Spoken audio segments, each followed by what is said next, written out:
Hello friends, मैं हूं अविनाश देवांगन और ई पॉइंट चैनल में आप सबका स्वागत है। तो आज हम बात करेंगे एक ऐसे शख्स की जो एक गरीब घर में पैदा हुआ था, लेकिन मैथ्स की दुनिया में उसने नाम कायम किया। जिस मैथ्स से लोग आजकल डरते हैं ना, उसमें तो वो जीनियस था, जीनियस। इनका नाम था श्रीनिवास रामानुजन। तो चलिए आइए आज हम इसकी बायोग्राफी को जानते हैं।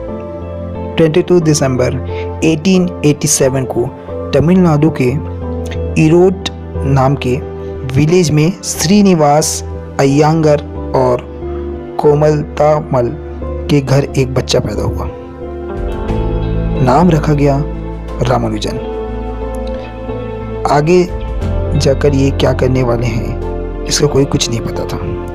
रामानुजन के पिता एक साड़ी की दुकान में क्लर्क और माँ हाउसवाइफ थी।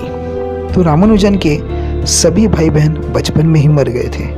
दरअसल 1889 में चेचक नाम की बीमारी फैली हुई थी। इस साल चेचक से तंजावुर जिले में हजारों लोग मर गए थे, लेकिन रामानुजन फिर से ठीक हो गए। करीबी बताते हैं कि रामानुजन पैदा होने के साल तक 3 साल तक बोल नहीं पाते थे। घर वाले ने सोचा कि ये तो गूंगा हो, लेकिन 10 साल की उम्र में रामानुजन प्राइमरी क्लास में जिले में पहले नंबर पर आए। बचपन में रामानुजन स्कूल जाने से बचते थे। उनके घर वाले ये देखने के लिए उसके पीछे एक आदमी को लगाए हुए थे जो कि उस पर नज़र रखते थे कि रामानुजन स्कूल गया है कि नहीं गया है। घर का खर्च निकालने के लिए रामानुजन बचपन में ट्यूशन पढ़ाते थे। उन्हें ट्यूशन में हर महीने 5 रुपये मिलते थे। रामानुजन तो 7th क्लास में थे, लेकिन वो ट्यूशन बीए वालों को पढ़ाते थे। 13 एज में वो खुद की थ्योरम्स बनाने चालू कर दी। रामानुजन ने मैथ्स की कोई अलग से ट्रेनिंग नहीं ली हुई थी। रामानुजन ने 11 साल की उम्र में ही कॉलेज के स्तर का मैथ्स को याद कर लिया। 13 इयर्स की एज में ही एडवांस ट्रिग्नोमेट्री को रट डाला एंड खुद की थ्योरम्स बनाने को स्टार्ट कर दिए। 17 इयर्स की एज में बर्नौली नंबरों की जांच की और 15 डेसिमल पॉइंट तक यूलर कांस्टेंट की वैल्यू खोज डाली। जब रामानुजन 16 इयर्स की एज में थे तो उनके दोस्त ने लाइब्रेरी से G.S. कार की लिखी हुई एक किताब को दी, जिस किताब का नाम था A Synopsis of Elementary Result in Pune and Applied Mathematics। इसमें 5000 से ज़्यादा थ्योरम्स थे। रामानुजन ने इस बुक की पूरी पढ़ डाली। बस यहीं से उनके मैथ्स जीनियस बनने का सफर शुरू हो गया। रामानुजन अपने मैथ्स के पेपर को आधे से भी कम समय में पूरा कर लेते थे। मैथ्स के जीनियस होने के कारण रामानुजन को सरकारी आर्ट्स कॉलेज में पढ़ाई करने के लिए स्कॉलरशिप मिलती थी, लेकिन उन्होंने मैथ्स में इतना ध्यान लगाया कि बाकी सभी सब्जेक्ट में फेल हो गए। इससे उनकी स्कॉलरशिप भी छीन ली गई। तो पेपर बहुत महंगे होने के कारण रामानुजन जो है अपने क्वेश्चंस को सॉल्यूशन जो है वो स्लेट में करते थे। स्लेट एक ऐसी चीज़ होती है जिसमें हम चौक से उसमें हम लिख सकते हैं। हालांकि एक रजिस्टर भी रखते थे जिसमें स्लेट में फॉर्मूला वो उतारते थे, तथा रामानुजन जब कहीं नौकरी की तलाश में जाते थे तब यही रजिस्टर को वह दिखाते थे।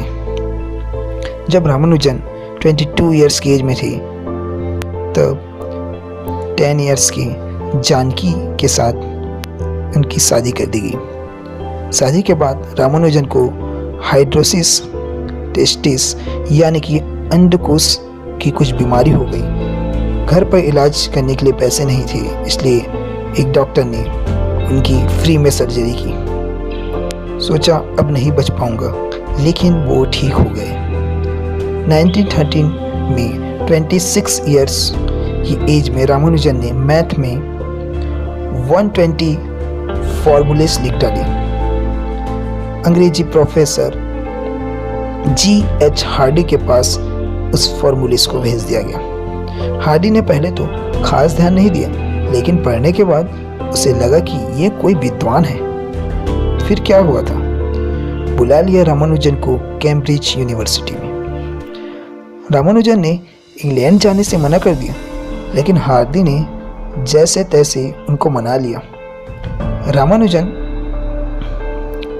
धर्म कर्म के पक्के थे। इंग्लैंड जैसे ठंडे देश में वे रोज नहाते थे। पक्के ब्राह्मण होने के कारण वह शाकाहारी थे, यानी कि वेजिटेरियन थे। यहाँ ठीक खाना ना मिलने के कारण वह जो है फिर से बीमार पड़ गए थे। और रामानुजन के बारे में एक और तथ्य बता दूं कि जब वो इंग्लैंड में थे तो उन्होंने सुसाइड करने की कोशिश की थी, लेकिन इसके चलते उन्हें पुलिस जो है उनको पकड़ लिए। फिर प्रोफेसर हार्डी ने पुलिस के बीच जो है हस्तक्षेप किया और पुलिस कर्मी से झूठ बोला कि रामानुजन FRS यानी कि फेलो ऑफ रॉयल सोसाइटी का सदस्य है, और तो इस तरह का FRS को गिरफ्तार नहीं कर सकते। कुछ महीने बाद रामानुजन सच में FRS का सदस्य बन गए। 1918 में 31 की एज में श्रीनिवासन रामानुजन को रॉयल सोसाइटी का सबसे कम उम्र में ही चुन लिया गया।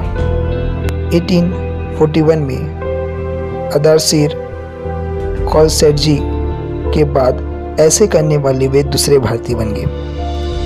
13 अक्टूबर 1918 को रामानुजन को ट्रिनिटी कॉलेज का साथी चुन लिया गया। ऐसे करने वाले वो पहले भारतीय थे। भारतीय राज्य तमिलनाडु रामानुजन के जन्मदिन को IT डे के रूप में और पूरे देश में नेशनल मैथमेटिक्स डे के रूप में मनाया जाता है। रामानुजन ने अपनी 32 ईयर्स की एज में लाइफ में 3884 इक्वेशंस बनाए। इसमें से कई तो आज भी अनसुलझी है। मैथ्स में 1729 को रामानुजन नंबर के नाम से जाना जाता है। एक इंसिडेंट मैं आपको बता दूं कि ये 1729 को रामानुजन नंबर क्यों कहा जाता है। एक बार क्या हुआ कि प्रोफेसर हार्डी जो है रामानुजन से मिलने गए, तो रामानुजन ने प्रोफेसर से पूछा कि आपके गाड़ी का नंबर क्या है। तो प्रोफेसर हार्डी ने कहा कुछ खास नहीं, 1729 है।